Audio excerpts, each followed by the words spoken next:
organizadora con gran entusiasmo de todo esto, y a doña Luz María Ramírez, mi cuasi tocaya, que está aquí siempre con el gran interés, y ella misma, como me ha dicho, con la enfermedad de la esclerosis múltiple. Los especialistas médicos reconocen que la esclerosis múltiple es la enfermedad crónica inflamatoria autoinmune del sistema nervioso central más frecuente y constituye una de las principales causas de discapacidad de origen neurológico en adultos jóvenes en el mundo. Según me acaban de informar, después de la discapacidad generada por los accidentes traumáticos, la esclerosis múltiple es la segunda causa de discapacidad entre las personas en este país. La enfermedad es invariable, es impredecible. Los síntomas que pueden aparecer, desaparecer o reaparecer y progresan gradualmente durante el transcurso de la enfermedad, a tal grado que cada persona que la sufre es o constituye una enfermedad diferente de las demás, afectando la calidad de vida de quienes la padecen, de sus familias, de sus amistades y desgraciadamente en muchos casos de su integración plena en los espacios en que se desenvuelven, de los que en México poco, muy poco, nos hemos ocupado. En muchos lugares públicos, en restaurantes, en teatros, en cines y otros lugares, no existe ninguna medida para poder paliar, ayudar o favorecer el acceso a las personas con discapacidad. Hay una experiencia reciente que yo tuve con Ana, mi hija, que ya no tiene la posibilidad de caminar, en el Teatro Metropolitan, por ejemplo, lleno de escaleras para ir al baño. No existe ninguna posibilidad de poderse desplazar dentro de las instalaciones, y como esas, muchas otras instalaciones que están en este país, desde públicas hasta privadas, restaurantes y muchos lugares, que le vedan el acceso, como cualquier persona, el acceso a las instalaciones.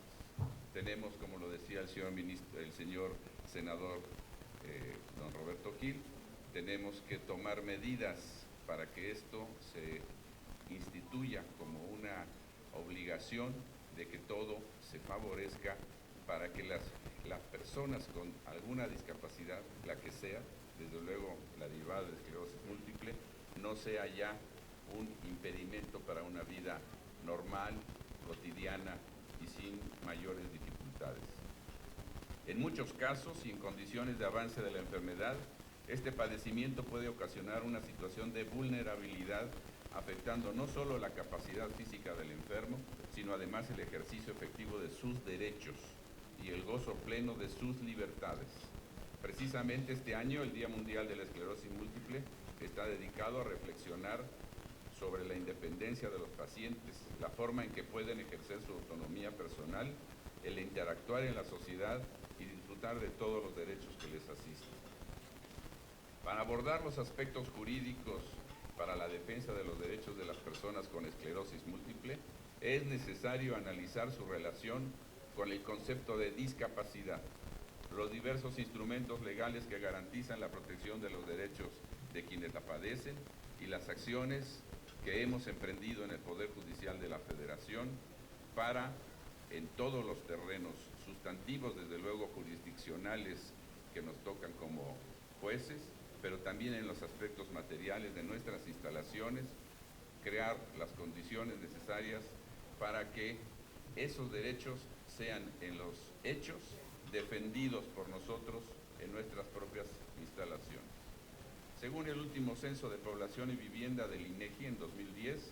cerca de 6 millones de personas en México, 6 millones de personas padecen algún tipo de discapacidad.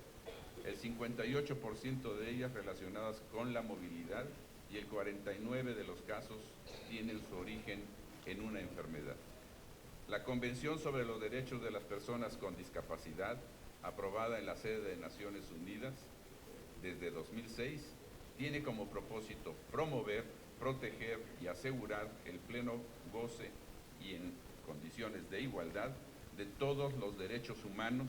y libertades fundamentales para todas las personas con discapacidad y promover el respeto de su dignidad inherente. La propia Convención, desde su artículo primero, define a las personas con discapacidad como aquellas que tengan deficiencias físicas, mentales, intelectuales o sensoriales a largo plazo que al interactuar con distintas barreras pueden impedir su participación plena y efectiva en la sociedad en igualdad de condiciones con las demás. Esto es, en la realidad, una limitación al ejercicio pleno de los derechos de la persona humana que nuestra Constitución y los tratados internacionales les reconocen sin distinción, no les otorgan, les reconocen. Todos los derechos que tiene la persona les son inherentes y por lo tanto todos tenemos la obligación de hacer lo necesario para que los puedan ejercer en plenitud.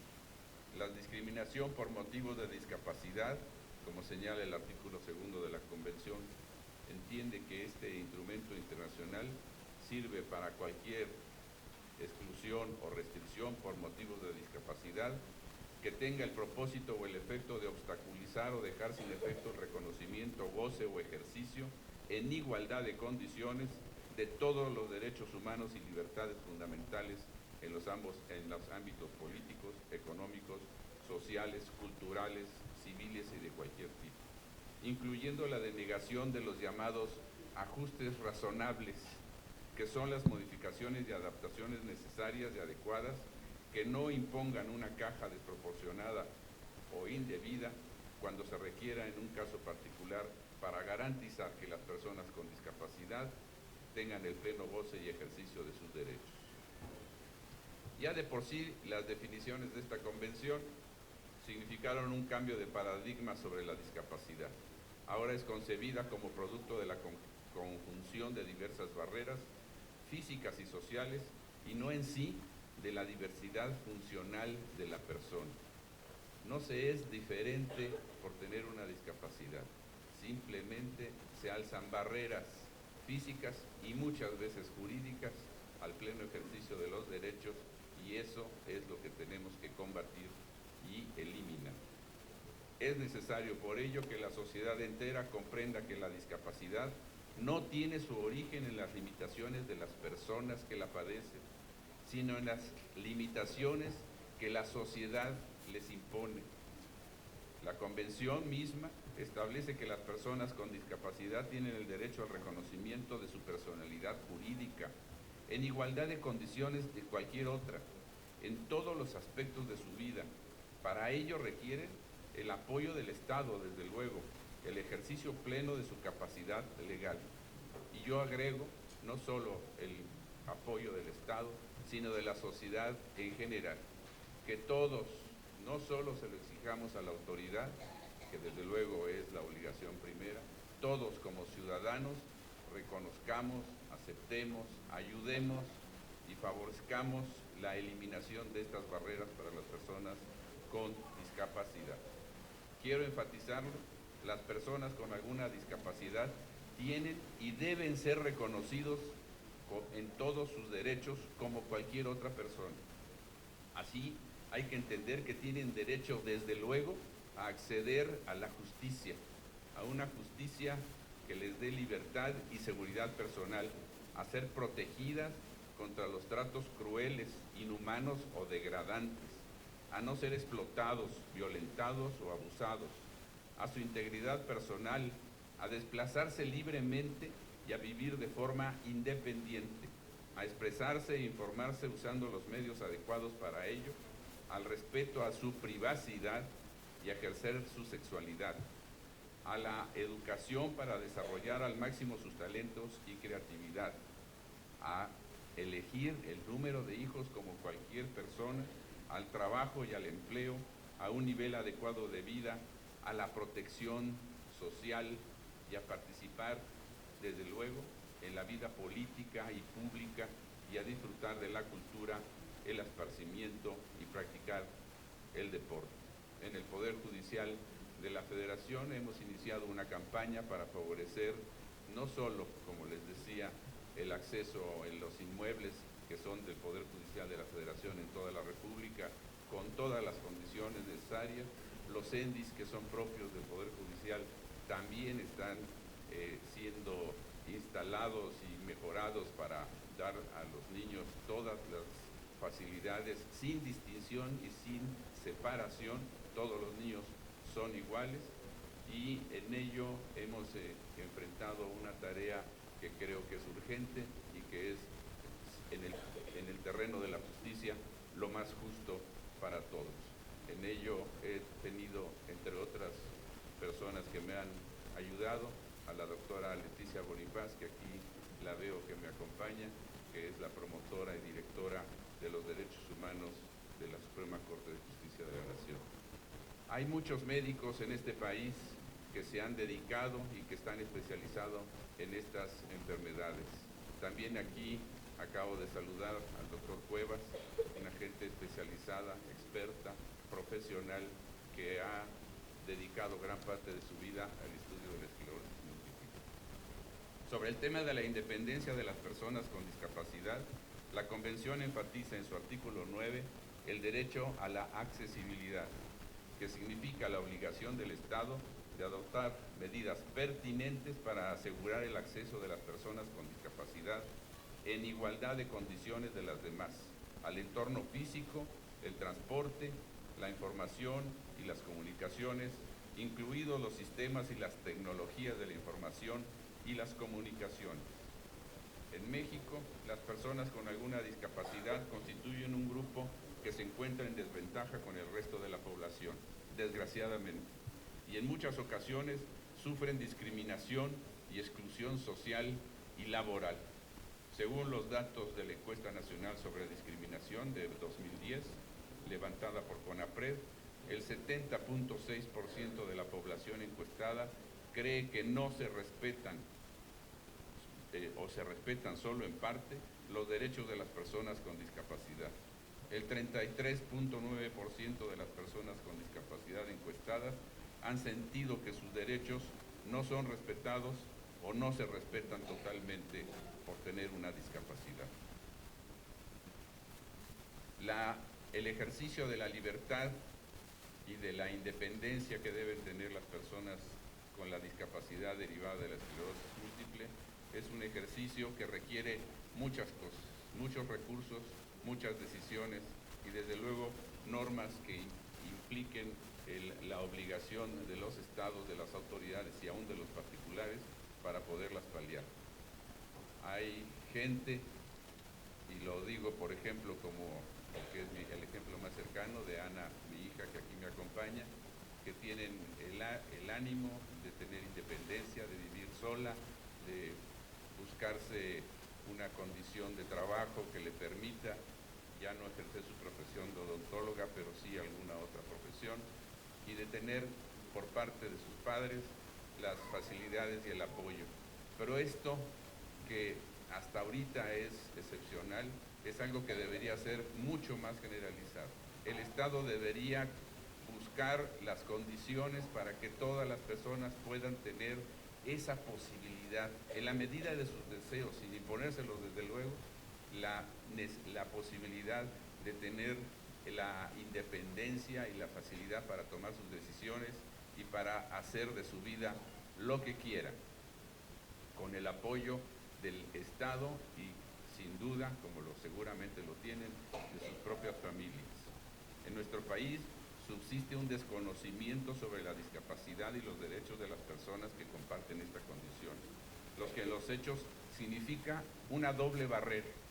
que deben sortear las limitaciones físicas, sensorineuronales e intelectuales,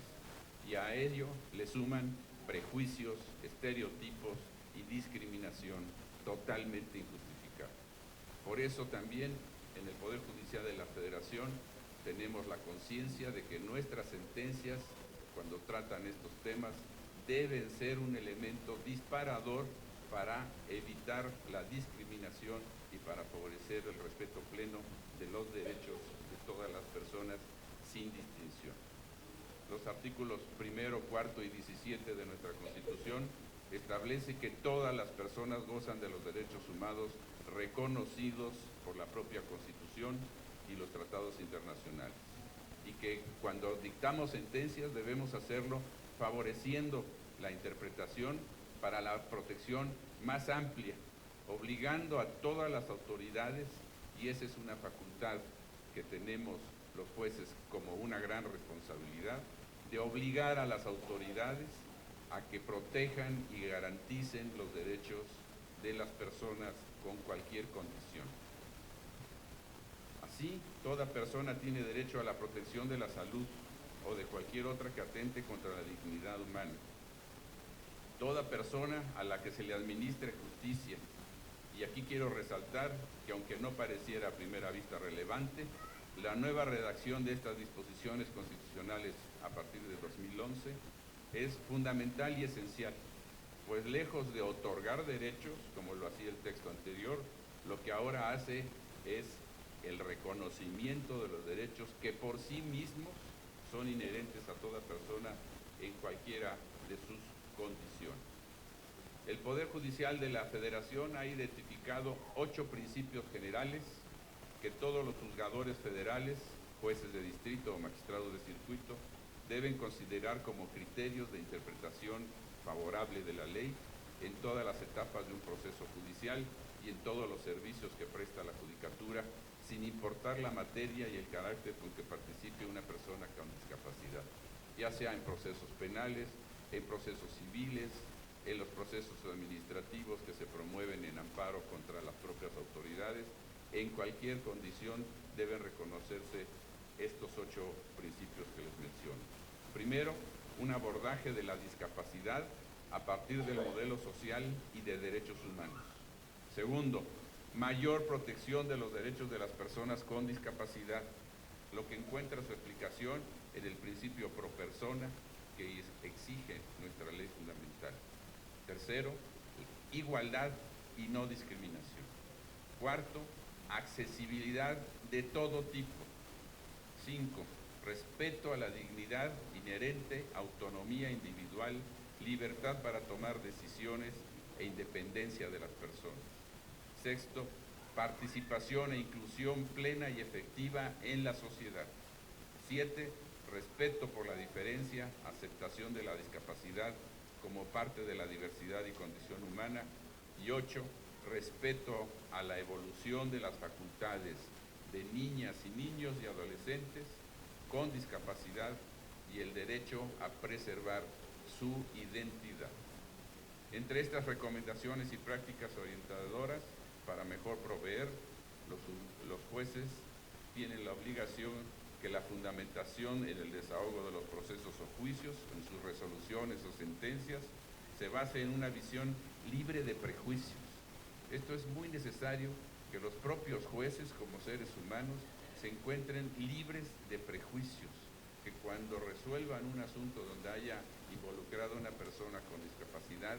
se liberen de todos los prejuicios que la sociedad nos ha estado inculcando durante centurias, que los haga ajenos a las condiciones de discriminación, inclusive sobreproteccionistas también, hay que tomarlo en cuenta. Que los jueces deben tener en cuenta el reconocimiento de la titularidad de los derechos de las personas con discapacidad y la protección más amplia de estos conforme a nuestra Constitución y desde luego a los tratados internacionales. Los jueces deben considerar la calidad de vida de las personas con discapacidad, propiciando la adopción de medidas adecuadas para garantizar el efectivo cumplimiento de las sentencias que les beneficien. No basta con que se dicte una sentencia que sea favorable, porque si no se cumple, no vale ni el papel en que está escrito. Una cosa fundamental que los jueces debemos cuidar es que nuestras sentencias se cumplan, y la Constitución nos da elementos no solo para exigir su cumplimiento, sino aún para castigar penalmente a aquella autoridad que no cumpla con las sentencias de amparo que dictan nuestros tribunales.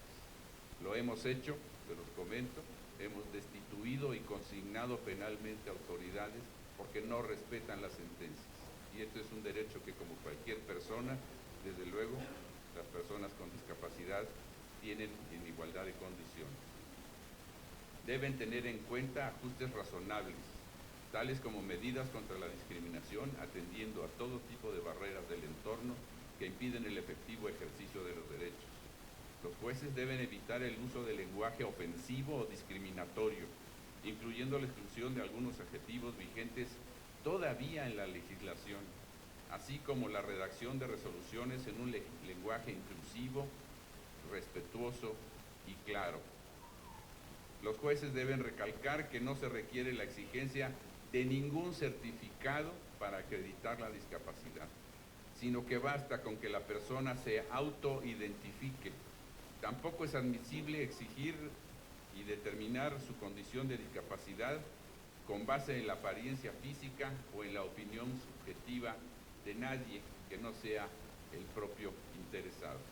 Por lo que en caso de duda, en todo caso, se pueda hacer la verificación mediante pruebas periciales con un enfoque multidisciplinario y no exclusivamente médico. Los juzgadores deben alejarse de la postura que segrega a las personas con discapacidad intelectual o mental, enviándolos exclusivamente al internamiento psiquiátrico, como se acostumbró durante muchísimos años, sino reconociéndolos como personas titulares de derechos y promoviendo en la medida de lo posible lo que los expertos aconsejen en un tratamiento que sea externo. Los jueces deben priorizar la resolución de los juicios en que estén involucradas las personas con discapacidad, cuidando todos los aspectos formales y materiales para evitar rezago en su tramitación. Ya sabemos todos de aquel principio de que justicia tardía no es justicia, y por eso nuestra Constitución señala la obligación de una justicia pronta, completa e imparcial. No quiero dejar de mencionarles, antes de concluir mi intervención, un par de asuntos resueltos por la Suprema Corte relacionados con la discapacidad. Uno del síndrome de Asperger y el otro de esclerosis múltiple. En el primer caso, en 2013, la primera sala de la Suprema Corte resolvió un amparo que interpuso un joven diagnosticado con síndrome de Asperger declarado en estado de interdicción a iniciativa de sus propios padres, basándose en peritajes médicos que diagnosticaron el síndrome como crónico, irreversible y factor de incapacidad para la vida civil y jurídica. El joven, él mismo, interpuso juicio de amparo en un juzgado federal en contra de los artículos del Código Civil local por considerarlos contrarios a la Constitución y a la Convención de Derechos con Personas con Discapacidad. El juez de distrito, que conoció del asunto, en principio le negó el amparo, considerando que los artículos impugnados no eran inconstitucionales, pero lo que le concedió el amparo solo para el efecto de que se le respetara sin limitaciones la garantía de audiencia. El juez en ese momento consideró que el estado de interdicción no implicaba una vulneración a su personalidad jurídica, que la figura de la tutela es armónica con la Convención y que no se violentó el principio de igualdad jurídica. Como el joven con Asperger no estuvo conforme con la parte que le negó el amparo, o sea, de los artículos que él considera contrarios a la Constitución, interpuso un recurso de revisión y alegó que una interpretación errónea de la Convención para él y los artículos lo hacían violentado en sus derechos humanos, porque suprimían el ejercicio del derecho a la personalidad jurídica, y reclamó también que el Estado mexicano no cumplió con las salvaguardas adecuadas y efectivas para su capacidad de ejercicio, cosa que el estado de interdicción no le permite ejercer plenamente. Conoció la primera sala de este recurso y consideró que el joven tenía la razón. Declaró fundados los agravios y como consecuencia revocó la sentencia del juez de distrito y le otorgó el amparo y la protección de la justicia federal. Por ello, la primera sala abordó el estudio de la discapacidad bajo los principios de igualdad y no discriminación y analizó la figura del estado de interdicción en la legislación que él reclamaba. En la sentencia se determinó que el Código Civil que él reclamaba regulaba un modelo de sustitución en la toma de decisiones, mientras que la Convención lo que hace es pedir